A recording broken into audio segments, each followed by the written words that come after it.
Baik Bapak Ibu dosen, Assalamualaikum warahmatullahi wabarakatuh. Seperti kita ketahui Bapak Ibu dosen, kalau salah satu syarat untuk naik jabatan akademik itu kita harus bisa melampirkan hasil publikasi kita di jurnal internasional bereputasi yang saat ini itu berdasarkan dari peraturan Permendikti-Saintek 52 tahun 2025, tantangannya itu cukup berat ya untuk sebagian dosen berpikiran semacam itu ya. Karena mungkin mereka sudah mengetahui bahwa untuk menghasilkan publikasi internasional bereputasi itu harus juga ditunjang dengan fasilitas misalnya eksperimen atau fasilitas laboratorium yang bagus, kemudian uh, akses jurnal internasional juga dengan mudah dan lain sebagainya. Sedangkan kita ketahui bahwa banyak kampus-kampus di Indonesia itu yang kesulitan untuk mengakses jurnal internasional ya, untuk sekedar membaca atau bahkan untuk meningkatkan kapasitas kualitas dari laboratorium ya, sehingga tidak salah kalau sebagian besar dosen-dosen itu menilai bahwa uh, untuk naik jabatan akademik saat ini berdasarkan Kepmendikti-Saintek nomor 52 itu memang cukup berat ya. Tetapi bukan berarti kita tidak bisa menaklukkan jurnal internasional Bapak Ibu dosen. Jadi kalau sebenarnya ada yang ingin saya sampaikan di sini itu bisa sebenarnya kita taklukkan jurnal internasional itu dan itu bisa menjadi pengalaman kita dalam menulis jurnal internasional. Nah, di sini saya sudah membuat suatu PPT ya, dari kualitas menuju dari kuantitas menuju kualitas ya, 4 tantangan utama publikasi ilmiah dosen Indonesia, di mana ini yang menjadi tantangan terbesar teman-teman dosen di Indonesia itu yang seringkali terhambat. Kenapa banyak publikasinya itu atau jurnal artikelnya itu tidak bisa tembus ke jurnal internasional bereputasi. Nah, tapi sebelum saya membahas ini lebih dalam, Bapak Ibu dosen, saya mau promosi dulu. Jadi bagi Bapak Ibu dosen yang ingin mendownload e-book ya, yang bisa digunakan untuk menulis di jurnal Scopus, jurnal Sinta 1 hingga Sinta 6, kemudian menulis buku ataupun prompting khusus untuk menulis artikel ilmiah dan lain sebagainya, untuk penelitian, proposal penelitian dan lain sebagainya, Bapak Ibu dosen bisa mendownloadnya melalui link yang ada pada slide ini atau bisa menuju ke deskripsi dari video saya ini. Ya, jadi masih banyak Bapak Ibu dosen e-book yang bisa Bapak Ibu dosen download ya. Nah, yang pertama dulu, kuantitas itu sebenarnya terus meningkat ya.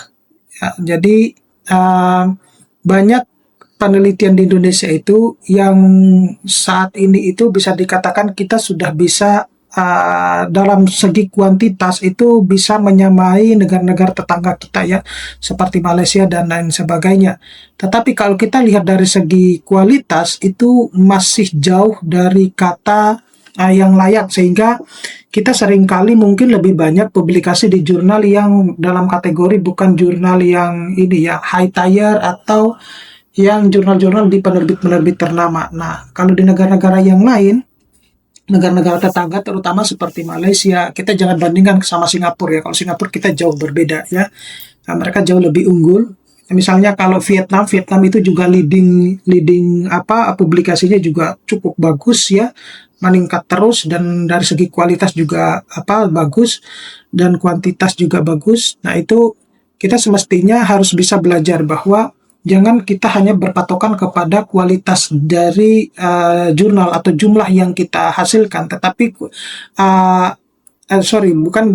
kita bukan selalu memikirkan tentang kuantitas ya, tetapi kualitas ya. Kualitas itu penting Bapak Ibu dosen, karena itu bisa menjadi tolak ukur ataupun bahkan ini ya, membranding diri kita di dalam kita memperkenalkan diri kita sama penulis-penulis luar negeri.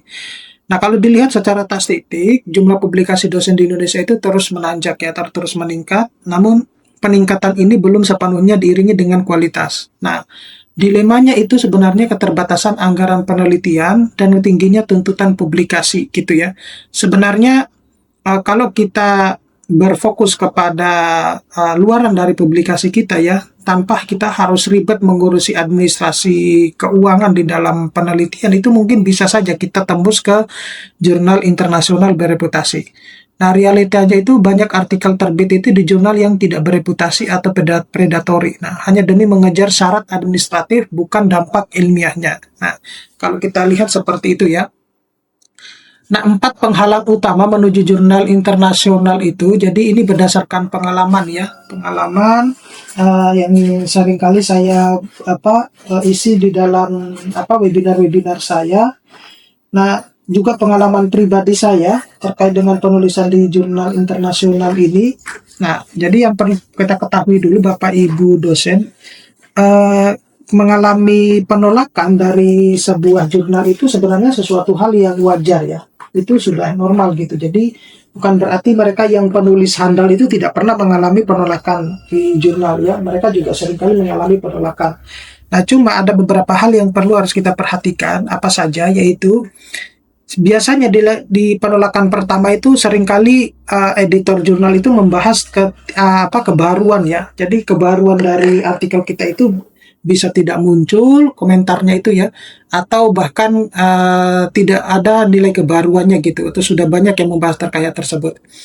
Kemudian masalah analisis ya, analisis ini seringkali saya sampaikan bahwa penting Bapak Ibu dosen, karena ketika kita menganalisis sebuah artikel itu ada nilai keseriusan dalam kita menganalisis jurnal. Nah, ini seringkali mungkin Bapak Ibu dosen beranggapan bahwa tampilan sebuah hasil analisis itu yang penting apa adanya gitu ya. Padahal tidak sesederhana itu Bapak Ibu dosen. Jadi masalah metodologi dan data ini penting ya. Seringkali saya sampaikan bahwa menurut saya roh dari sebuah artikel itu ada di metodologinya. Jadi kalau misalnya metodologinya bagus, ya kemudian analisis datanya bagus, pasti itu ini ya mudah untuk menemukan novelty-nya itu. Nah, kemudian untuk bahasa, saya kira dengan perkembangan teknologi ya saat ini, artificial intelligence ya, Bapak Ibu dosen, seperti yang di e-book saya itu juga ada cara kita untuk mengecek Grammarly-nya ya. Nah, di situ sudah tidak lagi tidak lagi merupakan tantangan utama sebenarnya ya. Kalau untuk bahasa bahasa Inggris, apalagi di e-book saya itu sudah saya gunakan prompting khusus untuk misalnya kita membuat bahasa secara akademik gitu ya, bukan bahasa formal yang khusus untuk penulisan artikel ilmiah. Nah, silakan Bapak Ibu dosen download di situ ya. Nah, jadi kalau untuk perkembangan teknologi saat ini untuk bahasa saya kira tidak terlalu begitu berpengaruh besar ya. Kemudian yang sering kali dilupakan itu adalah etika. Jadi masalah integritas dan penghargaan ini sering kali dilupakan oleh penulis-penulis Indonesia. Yang sering kali terjadi itu adalah mereka sering kali bangga tanpa ada kontribusi apapun di dalam artikel tersebut. Jadi hanya cuma dalam bahasa sederhananya adalah hanya cuma nebeng nama ya. Nah, semacam itu. Nah, ini sebenarnya tidak diperbolehkan di dalam penulisan artikel ilmiah. Jadi saya dulu seringkali mengikuti pelatihan-pelatihan jurnal internasional ini ya, yang bayarnya jutaan. Ya ini mereka seringkali ada bagian-bagian penting itu menyampaikan tentang etika publikasi ya, yang dikenal ada dengan ghost, give, and guest authorship gitu ya. Ada 3 hal tersebut. Nah, ini kita harus pahami sebenarnya ya. Nah, sayangnya kita itu sekali lagi mungkin bangga ketika misalnya dosen-dosen itu terlibat, tidak ada keterlibatan penuh di dalam artikel tersebut, atau hanya dalam tanda kutip itu hanya numpang nama gitu ya. Padahal nanti artikel tersebut ketika misalnya berhasil publikasi nanti digunakan untuk kenaikan pangkat, kemudian untuk beban akademik dosennya ya. Padahal kemudian mereka akan menerima tunjangan dari sertifikasi dosen tersebut. Jadi, nah silakan Bapak Ibu dosen menilai sendiri apakah berkah atau tidak ya akan hal tersebut. Nah, kemudian untuk tantangan 1 ya, hilangnya unsur state of the art ya. Jadi 75% manuskrip itu memiliki topik yang bisa dikatakan sudah sering kali dibahas ya. Jadi melakukan penelitian itu bukan berarti kita melakukan penelitian atau mengulangi penelitian yang sudah pernah dilakukan oleh orang lain. kalaupun memang sudah dilakukan oleh orang lain, itu kita harus memiliki metodologi yang berbeda ya, sehingga bisa menghasilkan novelty yang berbeda semacam itu. Nah, novelty itu sebenarnya lahirnya banyak Bapak Ibu dosen ya, mulai dari teori, kemudian mulai dari metodologi ya, mulai dari analisis, banyak sekali yang bisa kita lahirkan novelty di situ. Nah, sayangnya kita seringkali terpaku dengan kata apa ya, kebaruan dari penelitian ini. Yang bukan seperti itu sebenarnya, tapi yang perlu ditanyakan itu adalah uh, apakah dia penelitian ini nanti punya dampak terhadap perkembangan keilmuan. Itu dulu yang harus dipertanyakan dulu. Jadi kalau kita melakukan mengulangi penelitian-penelitian yang sudah ada tanpa ada memodifikasi metodologinya, maka itu akan dilihat adalah penelitian yang sudah usang gitu ya. Jadi sulit untuk menemukan nilai kebaruannya. Nah, riset tanpa kebaruan itu hanya akan menjadi pengulangan ya, bukan penemuan ya. Nah, selanjutnya itu berkaitan dengan studi kasus ya, kebaruan dari makro ke nano gitu ya. Ini contohnya. Jadi eh, yang kebanyakan ditolak itu adalah misalnya pengaruh pupuk nitrogen terhadap pertumbuhan tanaman ya. Jadi kalau dari segi judul aja itu sudah tidak menarik ya. Hal-hal yang berkaitan dengan pengaruh itu seringkali mengalami penolakan ya oleh editor jurnal ya. Nah, topik ini itu bisa dikatakan skala luas, sudah dikaji sejak tahun 1950-an gitu. Nah, yang diterima atau yang baru itu adalah penggunaan pupuk nitrogen pada level makro atau nano gitu ya. Jadi, kalau yang selama ini yang digunakan itu dia tidak menggunakan pada level mikro ya atau level nano. Nah, sekarang itu dia sudah menggunakan yang level mikro sehingga prosesnya itu proses penyerapan pupuk tersebut ke tanaman itu jauh lebih cepat seperti itu. Itu maksudnya. Jadi kalau yang sekarang itu kan tidak sampai dianalisis sejauh mana dia bisa menyerap pupuk tersebut ya ke dalam tanaman. Ini salah satu contoh Bapak Ibu dosen. Jadi kita membuat novelty itu seperti itu. Nah, tantangan kedua itu kotak hitam dan analisis data ya. Jadi analisis yang tidak lengkap itu dapat menurunkan reputasi artikel tersebut ya, manuskrip kita tersebut. Nah, kesalahan fatal itu meliputi misalnya data informasi tidak cukup atau justru berlebihan ya. Kemudian metode itu sekedar menulis definisi, rumus umum, bukan menjelaskan apa yang akan dilakukan. Kemudian prosesnya itu tidak menjelaskan secara rinci tentang pemilihan responden ya, serta formatnya tidak disesuaikan dengan penulisan rumus dan satuan dengan standar yang baku. Nah, ini yang seringkali banyak terjadi di kita ya. Jadi menulis metodologi itu penting Bapak Ibu dosen ya. Saya seringkali yang saya tulis itu dulu adalah metodologinya ya. Kalau sudah metodologi selesai dan itu sudah bagus dan itu ini ya itu akan lebih mudah kita menulis result and discussion-nya, kemudian introduction-nya, semacam itu ya. Itu akan lebih mudah. Apalagi kalau misalnya sudah menggunakan AI, ya, saya meskipun menggunakan AI, metodologi itu selalu saya tulis secara manual, gitu ya. Tujuan saya itu sebenarnya biar sense menulis saya itu tidak hilang sebenarnya. Nah, selanjutnya itu adalah metodologi ya, bukan sekedar rumus tapi juga perlakuan. Jadi metode ini harus menggambarkan langkah konkret penyelesaian masalah, itu bukan kutipan definisi teori ya.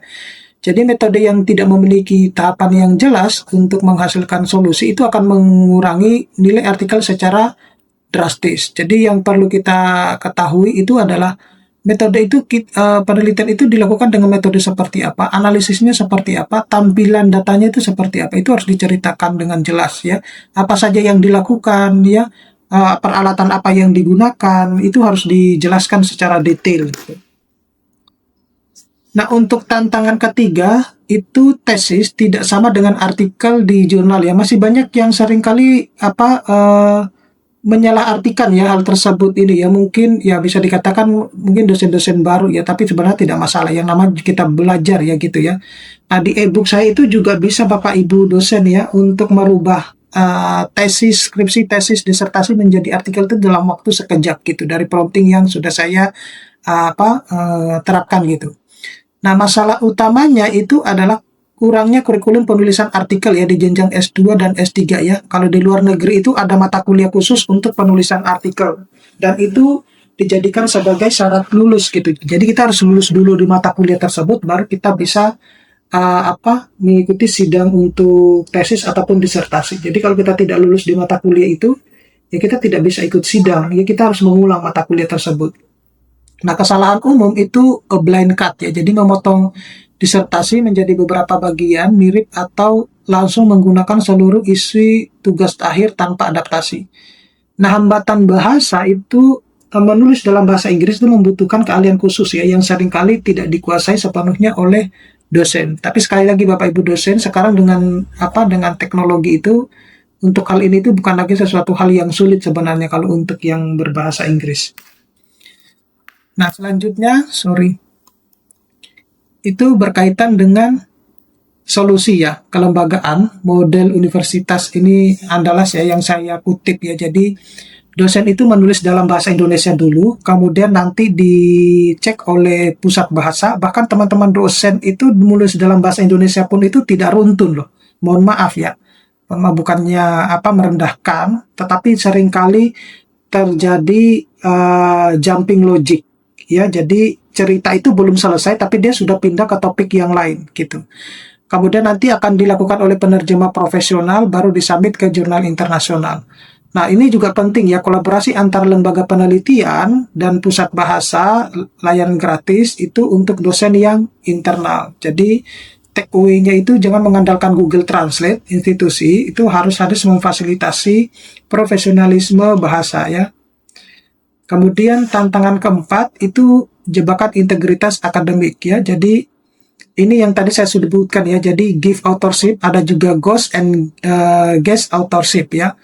Nah, ini biasanya kita mencantumkan nama yang tidak sama sekali berkontribusi. Yang paling berbahaya itu yang give authorship ini ya. Jadi kita kayak seperti memberikan hadiah gitu ya. Karena misalnya dia adalah dosen senior, lain sebagainya. Nah, sekarang kita berpikiran semacam itu. Kemudian ada data fabrication ya, jadi memanipulasi atau memalsukan data riset gitu.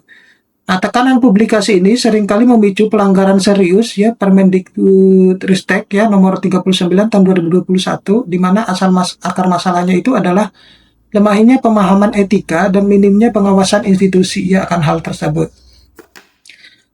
Nah, selanjutnya ini menegakkan benteng etika dan integritas. Ini platform Anjani ya, jadi Anjungan Integritas Akademik Indonesia sebagai sarana pengukuran pengawasan. Kemudian Majelis Kehormatan, yaitu pembentukan komite integritas di setiap perguruan tinggi, serta pendidikan etika dan pendampingan standar penulisan yang ketat. Jadi untuk komite integritas di setiap perguruan tinggi ini tidak semua universitas memiliki ini ya, lembaga ini ya, tidak semua. Yang khusus menangani artikel-artikel. Nah, ini daftar periksa Bapak Ibu dosen sebelum submit ya. Jadi pastikan kebaruan artikel itu ada ya, apa topik yang menawarkan solusi yang baru tentunya dari penelitian-penelitian yang sebelumnya. Kemudian dianalisis apakah metodologinya itu transparan dan melindungi privasi subjek. Bahasanya ya tentu kita harus menggunakan proofreading profesional ya, meskipun beberapa jurnal itu juga menginginkan adanya proofreading yang sudah ditetapkan, yang ditentukan. Kemudian etika, apakah semua penulis yang tercantum benar-benar berkontribusi ya. Nah, ini kalimat terakhir, jadi mengubah mindset dari syarat administrasi ke kontribusi ilmiah ya. Jadi publikasi itu bukan sekedar memenuhi target BKD atau kenaikan pangkat. Publikasi adalah tentang membagikan temuan yang valid, baru, dan bermanfaat bagi komunitas global. Mari kita tingkatkan reputasi akademik Indonesia dengan riset yang jujur, tajam, dan berkualitas dunia. Oke, saya kira cukup sekian Bapak Ibu dosen. Mudah-mudahan ini bisa bermanfaat. Nanti kita akan ketemu pada video-video selanjutnya. Saya Iri, Assalamualaikum warahmatullahi wabarakatuh.